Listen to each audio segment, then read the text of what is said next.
What is AI and இது எனக்கு வந்து பார்த்தீங்கன்னா அது வந்து ஒரு பிகினருக்கு வந்து ஏஐனா என்ன அப்படின்னு தெரிஞ்சா கொஞ்சம் நல்லா இருக்கும்.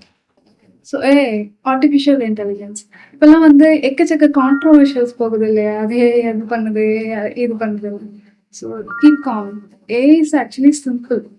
இப்போ நான் உங்ககிட்ட ஒரு மேத்தமெட்டிக்கல் ப்ராப்ளம் கொடுக்குறேன். ஒரு 222 333 4 +222 333 இது உங்களுக்கு உடனே வந்து பதில் கிடைக்குமா? ஒரு 1 மினிட்ல நான் சொல்லுவேன்.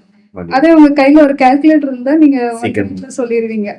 So imagine AI is a big size calculator. ஒரு கால்குலேட்டரால ஒரு நார்மலா ஒரு குறிப்பிட்ட டேட்டாவை மட்டும் தான் அனலைஸ் பண்ணி லாஜிக்கலா திங்க் பண்ணி நமக்கு ரிசல்ட் கொடுக்க முடியும்.